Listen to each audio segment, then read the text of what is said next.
قرآن مجید سورہ حامیم سجدہ ومن احسن قولا ممن دعا الی اللہ.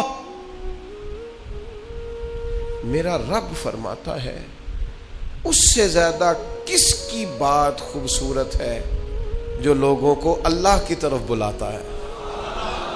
اس سے زیادہ کسی کی سونی ومن احسن قولا ممن دعا الی اللہ، اس سے بڑھ کر کسی کی بات سونی نہیں ہو سکتی جو لوگوں کو رب کی جانب دعوت دیتا ہے. سب سے سونی باتیں وہ کرتا ہے جو اللہ کی جانب لوگوں کو بلاتا ہے. کسی درویش کی تقریر اثر پذیر ہوتی تھی تو کسی نے ان سے کہا آپ باتیں بڑی اچھی کرتے ہیں، تو اس نے کہا اپنی نہیں نہ کرتا میں بلبل خوش لہجائے گلزار نبی ہوں، میٹھی میری باتیں ہیں کیونکہ نمک خار نبی ہوں. اس سے زیادہ پیاری بات بھی کسی کی ہو سکتی ہے جو لوگوں کو اللہ کی طرف بلائے وعامل صالحا، اور نیک عمل کرے، خالی دعوت نہ دے خود عامل بھی ہو اس پر. وقالا اننی من المسلمین، اور یہ کہے کہ میں مسلمان ہوں. سب سے خوبصورت بات اس بندے کی ہے. اللہ کا قرآن فرماتا ہے جو لوگوں کو دین کی طرف دعوت دے، جو لوگوں کو اللہ کی جانب بلائے اور خود بھی عمل صالح کرے اور کہے کہ میں الحمدللہ. آپ کہتے ہیں یہ تو بڑا آسان کام، میں کہہ دینا میں مسلمان ہوں. آج آسان ہے، حضرت بلال کے دور میں بڑا مشکل تھا. آج آسان ہے، حضرت صہیب رومی کے زمانے میں بڑا مشکل تھا. آج آسان ہے، حضرت عمار ابن یاسر نے جب کہا تھا میں مسلمان ہوں تو بڑی مشکل آئی. آج آسان ہے کہنا میں مسلمان ہوں، لیکن جب یہ اعلان حضرت جناب سلمان فارسی نے کیا تھا تو حالات اور تھے. آج آسان ہے ڈٹ کے کہنا، اعلان کرنا کہ وقال اننی من المسلمین، میں مسلمان ہوں. لیکن جب حضرت ابو ذر غفاری نے کہا تھا تو حالات اور تھے. آج سوکھا ہے، مولا علی کے دور میں بڑا اوکھا تھا. آج رستہ ہموار ہے، حضرت عثمان کے دور میں گھاٹیاں دشوار تھیں. آج کہنا مسلمان ہونا یہ پذیرائی کا دور ہے. جناب عمر کے زمانے میں رنگ اور تھا، آج سوکھا ہے، آسان ہے. لیکن اتنا مارا تھا کفار نے حضرت ابو بکر صدیق کو کہ ہوش نہیں آئی کتنے گھنٹے جناب ابو بکر صدیق. آج تو آسان ہے. اس دور میں مشکل تھا. یہ عشق نہیں آسان، بس اتنا سمجھ لیجئے ایک آگ کا دریا ہے اور ڈوب کے جانا ہے. اس پر تیرتے بھی نہیں چل سکتے، قدم بھی نہیں رکھ سکتے. اس کے اندر ڈوب کر کے آپ کو آگے بڑھنا ہے. یہ سخت ترین اور کٹھن ترین مرحلہ.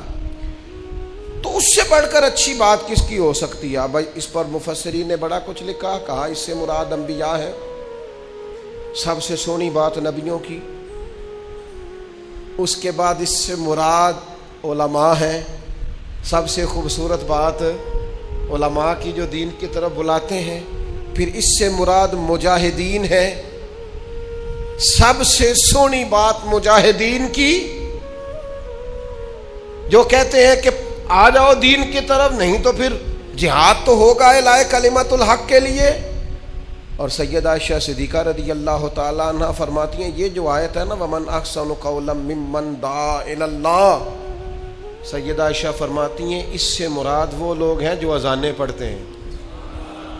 اللہ کہتا ہے سب سے سونی دعوت اس بندے کی ہے جو اذان پڑھتا ہے، جو کہتا ہے حی علی الصلاح حی علی الفلاح. سب سے خوبصورت یہ لوگ خیر کا پیغام دیں، اپنے انداز سے، اپنے لہجے سے، اپنے شب و روز سے پیغام خیر دیں. دیکھو آپ کے ذمے کہہ دینا ہے، اللہ تبارک و تعالی اس میں اثر پیدا کر دے گا. دوستوں کی محفل میں، دوستوں کی مجلس میں، اپنوں بیگانوں کی میٹنگز میں خیر کی بات کہیں اپنے لب و لہجے سے. ہمارے ہاں یہ ہوتا ہے لوگ مفاد کی بات کرتے ہیں، دین کی بات نہیں کرتے، اپنی ذات کی بات کرتے ہیں، خیر کی بات نہیں کرتے. یہ دیکھتے ہیں کہ میرا بھلا، میرے شعبے کا، میرے مال کا کس بات میں نفع ہے، وہ بات کرتے ہیں، خیر کی بات نہیں کرتے۔ یاد رکھیے گا، خیر کی بات کرنا، اچھائی کا درس دینا۔ نبی پاک صلی اللہ تعالی علیہ وسلم نے صحابہ کرام علیہم رضوان کو نا رستوں میں بیٹھنے سے منع فرمایا، اور فرمایا اگر بڑا ضروری ہو نا رستوں میں بیٹھنا تو پھر رستوں کا حق بھی ادا کیا کرو۔ یا رسول اللہ صلی اللہ تعالی علیہ وسلم، رستوں کا حق کیا ہے؟ تو محبوب فرمانے لگے رستوں کا حق پہلا یہ ہے کہ نظریں نیچی رکھو، دوسرا یہ ہے کہ اگر کوئی تکلیف دہ چیز رستے میں پڑی ہو تو اسے ہٹا دو، تیسرا حق یہ ہے کہ کوئی بندہ آ کے سلام لے رستے میں تو اس کا جواب دو، اور چوتھا حق یہ ہے کہ نیکی کا حکم دو اور برائی سے منع کرو۔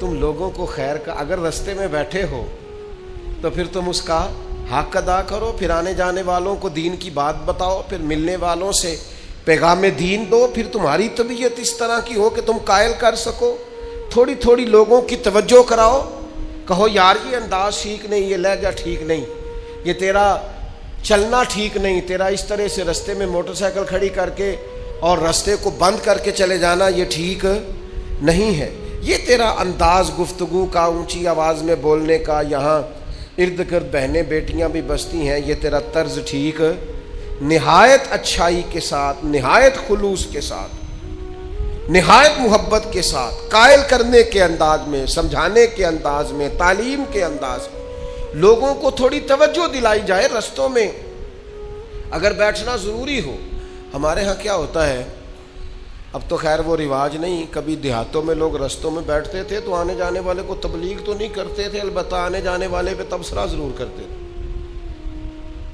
اس پر گفتگو ضرور کرتے تھے، اس کی کمزوریوں کو بھی معاذ اللہ ڈسکس کر لیتے تھے، حالانکہ حق یہ ہے کہ آنے جانے والے کو دین کی تبلیغ کی جائے۔ دوسری روایت سنیے، یہ بھی بخاری میں موجود ہے، نبی پاک صلی اللہ تعالی علیہ وسلم نے فرمایا انسان کی جو آزمائش ہے وہ اس کے اہل و عیال میں ہے، اس کے مال میں ہے اور اس کے پڑوسیوں میں ہے۔ یہ تین چیزیں اس کی آزمائش ہے۔ اس کے مال کے بارے میں بھی قیامت میں سوال ہوگا، کہاں سے کمایا، کہاں خرچ کیا، اولاد کی تربیت کیسی کی، بہت بڑی آزمائش ہے، صبح قیامت اس کے لیے سوال ہوگا۔ بالکل جو لوگ پڑوس میں رہتے ہیں جن کو ہم سایہ کہتے ہیں، ہم، اس کا کیا مطلب ہوتا ہے؟ ایک سائے میں رہنے والے۔ یہ کون ہے؟ یہ میرا، ہم دونوں ایک سائے میں رہتے ہیں۔ تو ہمسایوں کے بارے میں قیامت میں یہ تھوڑا سا الگ الگ لکھ کے دیکھیے گا کبھی اپنے کاغذ قلم سے، ہم الگ لکھے اور سایہ، اس کا معنی کیا بنتا ہے؟ اکٹھے سائے میں رہنے والے۔ اچھا دور دوستی ہوگی، ہم سائے سے اختلاف ہوگا، تو نبی پاک علیہ السلام نے فرمایا تین چیزوں میں آزمائش ہے، مال میں، اولاد میں اور ہمسائے میں۔ پھر خود ہی کریم نے مہربانی فرمائی، فرمایا تمہیں بتاؤں ازالہ کیسے ہو سکتا ہے، اس آزمائش سے نکلا کیسے جا سکتا ہے، اس آزمائش سے بری و ذمہ ہونے کا طریقہ کیا ہے؟ تو حضور علیہ الصلوۃ والسلام فرمانے لگے اس کا ازالہ نماز ہے، اس کا ازالہ خیرات و صدقات ہے، اور فرمایا اس کا ازالہ یہ ہے کہ اچھی بات کا حکم دو اور بری بات سے منع کرو۔ اگر تم یہ کام کرتے ہو تو پھر یہ آزمائش نہیں رہے گی، پھر تم اس آزمائش سے نکل جاؤ گے۔ دے نا پیغام اپنے بچوں کو نیکی کا، دے اپنے ہمسایوں کو نیکی کا میسج، دے آپ ان لوگوں کو پیغام جو دور بیٹھے۔ میں بڑی دیر سے اس بات پر غور کرتا ہوں کہ ہماری تبلیغ بہت ساری جگہوں پہ پہنچی نہیں، ہم نے بہت ساری جگہوں پہ پیغام دین دیا، ڈھیر سارے لوگ ہیں جن تک پیغام نہیں پہنچ سکا۔ ہمارا دعویٰ ہوتا او اتنا بڑا جلسہ ہوا تو یہ تو روٹین میں محفلوں میں آنے والے لوگ ہیں، انقلاب کیا آیا؟ دعویٰ ہوتا ہے ہمارا کہ جناب کمال ہو گئی، وہ دیکھو کہاں تک بڑے بڑے ادارے قائم ہو گئے، ہمارا دعویٰ ہوتا ہے۔ پر سوال یہ ہے کہ ابھی تو لاکھوں کروڑوں لوگ ایسے ہیں جن تک دین کا پیغام پہنچا ہی نہیں۔ آپ دیکھ لیں ڈھیر ساری فیملیز ہیں جو پوش علاقوں میں شفٹ ہو گئی ہیں، ان کے بچوں کا کتنا آنا جانا ہے مسجدوں میں، غور کر کے دیکھ لیں۔ اب یہ تنقید کرنا، مجھے ایک صاحب کہنے لگے کہ ایک پوش ایریے میں نے قربانی کا منظر یہ دیکھا ہے کہ وہ جانور گھر نہیں لاتے، وہ سمجھتے ہیں کہ یہ کہاں رکھیں گے، کیا کریں گے، اور قربانی بھی کرنی ہے۔ تو صاحب کہنے لگے کہ گوشت تو ہم نے ویسے ہی ہفتہ وار لگوایا ہوا ہے، کسائی دے جاتا ہے، تو ہم نے یہ کیا ہے کہ اپنے ملازموں کو پیسے دے دیے، یہ پیسے لے لو ہماری طرف سے، بکرا خریدنا اور اپنے گاؤں میں ذبح کر لینا، ہماری قربانی ہو جائے گی۔ میں ان کے عمل سے اختلاف نہیں کرتا، اچھی نیت سے انہوں نے یہ کام کیا ہوگا، لیکن اب جب آپ اتنے بڑے ایریے میں چلے جاتے ہیں تو بعض اوقات دین کی بنیادوں پر اس خوبصورتی سے عمل کرنا، اس حسن کے ساتھ عمل کرنا وہ قائم، ورنہ ہم نے ایسے لوگوں کو بھی دیکھا گاؤں چھوڑ کے شہروں میں چلے گئے، لیکن عیدیں پڑھنے اپنے دیہاتوں میں آتے ہیں، وہ کہتے ہیں جو لطف اپنے گاؤں میں ہے نا نماز عید ادا کرنے کا، اپنوں کے بیچ وہ کہیں اور ہے۔ تو ان لوگوں تک پیغام تو پہنچانا ہے نا، جو ملک سے باہر شفٹ ہو گئے، پیغام دین تو انہیں بھی دینا ہے، جو ابھی مسلمان نہیں ہوئے دین کا پیغام انہیں بھی۔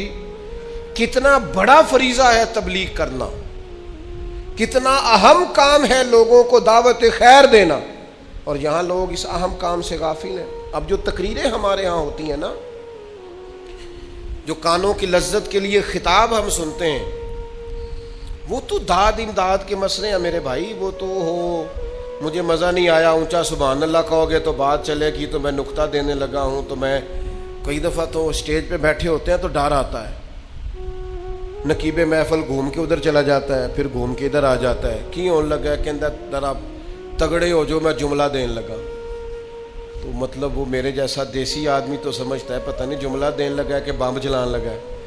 بھئی جو بات کرنی ہے تو کر دے، مہربانی کر، جملہ دے۔ جملہ کیا ہوتا ہے؟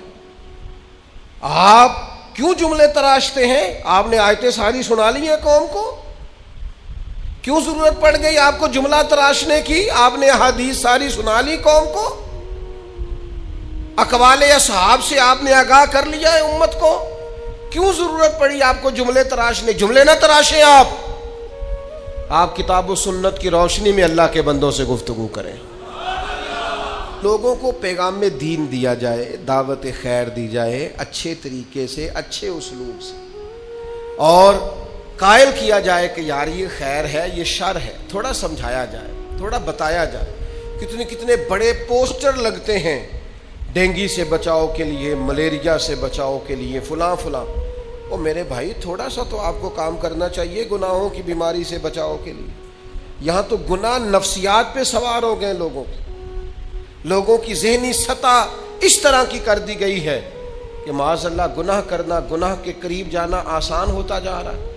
اپنے قوم کا اخلاقی دیوالیہ نکال رہے لوگ، تو کچھ تھوڑی خیر کی جائے۔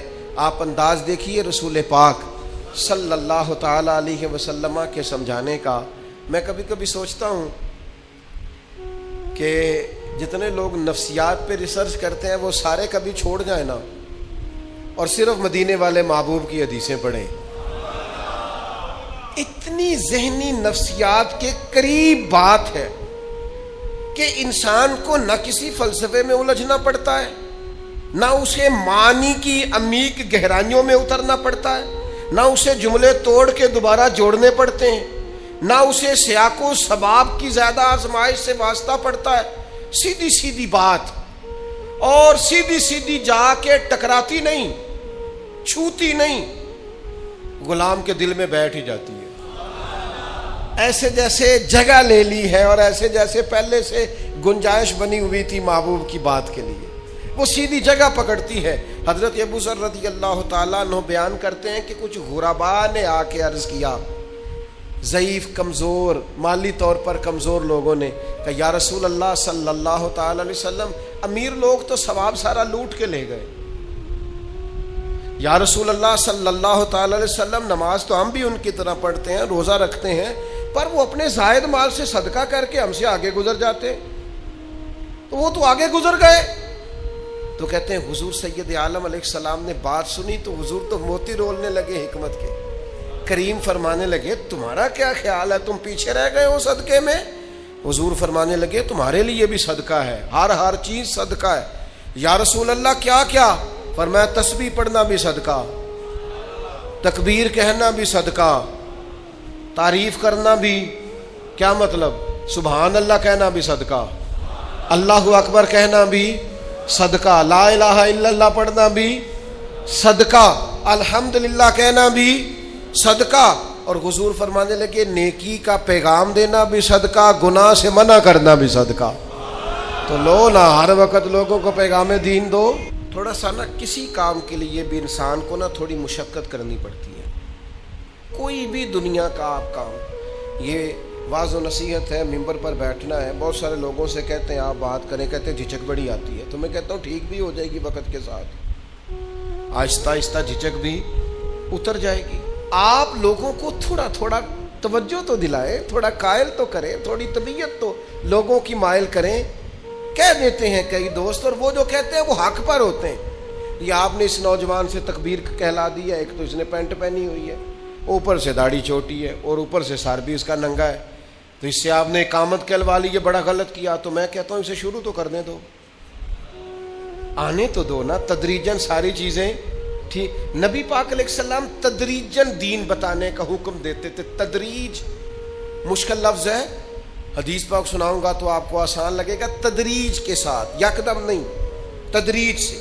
نبی پاک علیہ السلام نے صحابہ کو بھیجا، فرمایا جب تم جاؤ گے نا پیغام دین دینے غیر مسلموں کے پاس، تو سب سے پہلے صرف انہیں توحید کی بات کرنا، انہیں کہنا اللہ پر ایمان لائیں، رسول اللہ پر ایمان لائیں صلی اللہ علیہ۔ فرمایا جب وہ یہ مان لینا تو پھر انہیں کہنا نماز پڑھو۔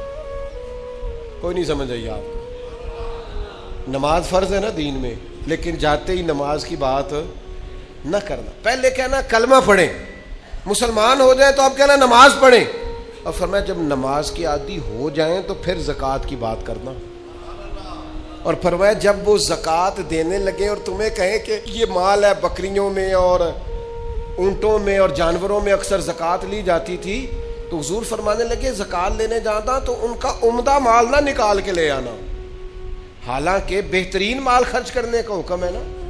اس تدریج میں مرتب کر کے آہستہ آہستہ لوگوں تک دین پہنچانا۔ فرمایا بہت شاندار ان کی بکریاں جانور نہ لے آنا، تم مکس مال لے آنا، اور انہیں کہنا کہ یہ وہ ہے جو ہم امیروں سے لے کے غریبوں کو دیں گے۔ اور حضور فرمانے لگے یہ خیال رکھنا کہ کہیں ان کا کوئی حق نہ ضائع ہو جائے، خیال کرو۔ ایک تدریج کے ساتھ، ایک حکمت کے ساتھ، ایک دانائی کے ساتھ لوگوں کو دین۔ حضرت طفیل بن عمر دوسی رضی اللہ تعالیٰ عنہ، قبیلہ دوس کے ایک معزز آدمی تھے، انہوں نے کلمہ پڑھا، عرض کی حضور میری کوئی ڈیوٹی؟ فرمایا تم نے اپنے ہی قبیلے کو دعوت دین دینی ہے۔ وہ تشریف لے گئے، کچھ دنوں کے بعد بڑے غصے میں آئے، کہا یا رسول اللہ میں نے بڑی کوشش کیا، وہ نہیں مانتے، ایک بندہ بھی بات ماننے کو، آپ کریں دعا وہ سارے تباہ ہو جائیں۔ رسول پاک علیہ الصلوۃ والسلام کو اللہ تعالیٰ نے وہ بردباری دی تھی کہ کئی دفعہ نا جب حضور اس طرح مسکراتے ہیں، اور ہم کتابوں میں پڑھتے ہیں نا کہ نبی کریم تسلی دہی، پیار کیا اور پھر حضور مسکرائے، اوہ ہو، تو دل کرتا ہے اس مسکراہٹ پر بندہ جان قربان کر دے۔ محبوب زیر لب مسکرائے، اور حضور نے فرمایا چلو ٹھیک ہے، اگر تمہیں ناراض کیا ہے تو کر دیتے ہیں دعا ان کے لیے۔ تو کریم نے ہاتھ اٹھا کے دعا کی، کہا اے اللہ طفیل بن عمر کے قبیلے والوں کو ہدایت عطا فرما دے، مہربانی کر ہدایت دے دے۔ حضور نے دعا دی، اور پھر فرمایا آپ نہ واپس جائیں، پھر سے تبلیغ کریں، انہیں پیغام دیں، اور ساتھ رسول کریم نے فرمایا بات ان کے ساتھ نرمی سے کرنا، بات ان کے ساتھ لہجہ نرم رکھنا۔ حضرت طفیل بن عمر کہتے ہیں میں واپس آ گیا اپنے قبیلے کے پاس، میں نے انہیں دعوت دی دوبارہ سے، اب تو کمال ہی ہوگا، میں جدھر جدھر جاتا مجھے اللہ خیر ہی عطا فرماتا۔ 7 ہجری میں حضرت طفیل بن عمر واپس آئے، اور 70 بندے ساتھ تھے، اور 70 قبیلوں 70 خاندانوں کے لوگ تھے۔ اللہ نے اتنے گھروں کو کلمہ پڑھنے کی توفیق عطا فرمائی۔ ہمارے ہاں نا کچھ لوگوں کو اگر دعوت دین دینی پڑے تو ان کا لہجہ اتنا سخت ہوتا ہے کہ بلیٹ اتنے زخم نہیں کرتا، ان کے اگر کوئی بندہ قابو آ گیا نا مطلب، تو پھر تو ہو وہ دعوت دین دینے کے نام پر نا اس طرح کا لہجہ اختیار کرتے ہیں جیسے مطلب اللہ خیر کرے سب سے بڑی ولی اللہ اس وقت یہی ہے. آپ دعوت دیں اور لہجہ. ہارون رشید کسی مولانا صاحب کے پیچھے جمعہ پڑھنے چڑھے گئے, ان کو بھی احقاق حق یاد آ گیا بادشاہ دے کے, جو ہو سکتی تھی کی ہارون رشید کے ساتھ, حد کر دی, گردن جھکائے بیٹھا رہا بیچارہ, کیا کر سکتا تھا. جمعہ ختم ہوا تو کہنے لگا مولانا ایک سوال پوچھنا تھا, میں زیادہ برا ہوں کہ فرعون زیادہ برا تھا؟ تو مولانا کہنے لگے نہیں, برا تو فرعون ہی تھا. تو کہا اللہ نے تو قرآن پاک میں حضرت موسیٰ علیہ السلام سے کہا تھا فرعون کے پاس جانا تو ذرا نرمی سے بات کرنا. تو آپ نے تو میرے سے اتنی سختی کی کہ میں پریشان ہو گیا تھا, کہیں فرعون سے آگے تھوڑی نکل گیا میں. تو مولانا کہنے لگے نہیں وہ بس وہ بات کرتے ہو گئی. تو فرمانے لگے چلے تھوڑا ہاتھ ہولا کر لے, میں اتنا برا تو نہیں جتنے فرعون اور نمرود تھے, تھوڑی مہربانی کریں, تھوڑی سی نرمی کا حقدار میں بھی ہوں, میرے ساتھ بھی تھوڑا سا آپ پیار کر لیں. لیکن وہ چونکہ مائع کا ہاتھ میں ہوتا ہے اور مقصود یہ ہوتا ہے کہ تھوڑا سا نا زور لگانا چاہیے, تھوڑی شدت ہونی چاہیے. اور بعض لوگ جو بات بالکل بھی نرم کرنے والی ہوتی اسے بھی اتنے جوش سے کرتے ہیں کہ بندہ پریشان ہو جاتا ہے کہ بھی اس جملے پہ اتنا زور لگانے کی کیا ضرورت. آپ یہ بات آہستہ بھی کر لیتے تو بڑی آسانی سے سمجھ میں آ سکتی تھی. دانائی کے ساتھ پیغام دین دیں, ضرور اپنے ساتھ والے کو پیغام دیں. یار یہ بڑی تکلیف دہ بات نہیں کہ آپ کسی کو سمجھا رہے ہیں اور اسے کہہ رہے ہیں تیری 40 سال عمر ہوگی تینوں نماز پڑھنی نہیں آئی. تو پھر جس 80 اور 90 سال کے بندے کو نبی پاک دین کا پیغام دے رہے تو اسے کہہ دینا چاہیے تھا کہ 90 سال ہو گئے تجھے آج تک عقل ہی نہیں آئی. کہا جا سکتا ہے معاذ اللہ, کیا بات کرتے ہیں آپ. یہ تو یار جو ہمارا گاہک بن کے دکان پہ آ جائے اس کے ساتھ تو کڑوے نہیں بولتے کہ دکانداری خراب نہ ہو جائے. تو جو دین سیکھنا ہے اس کے ساتھ کڑوے بولتے ہو تاکہ اخلاقی اقدار کا جنازہ نکل جائے. اس لیے ایک تو کوشش کریں لوگوں کو پیغام حق دینے, اور دوسرا پھر اس کا جو خوبصورت ترین اسلوب ہے, بہترین پیرایا, اس خوبصورت پیرائے کے اندر لوگوں کو دعوت دین دیں. یہ نہایت ضروری کام ہے, نہایت اہم مسئلہ ہے. اپنی اپنی جگہ مبلغ بن جائیں اور کوشش کریں کہ لوگوں کو بڑے دھیمے, اور کسی کو بھی کسی کے سامنے نصیحت نہیں کرنی. حضور نے فرمایا جس نے لوگوں کو بھائیوں کے بیچ نصیحت کی اس نے اسے ذلیل کیا ہے. اکیلے میں نصیحت کریں, تنہائی میں سمجھائیں, اور اس میں بھی عاجزانہ لہجہ اختیار کریں. کسی شخص کے ساتھ دینی ماحول کے اندر اپنے لہجے میں کڑواہٹ پیدا کرنا یہ درست نہیں ہے. اللہ تعالیٰ امت میں ایسے مبلغ پیدا کرے کہ وہ دین کی دعوت اتنے خیر کے ساتھ دیں کہ پھر سے ایک دفعہ دین کی روشنی 4 دانگے عالم میں پوری آب و تاب سے نظر آئے.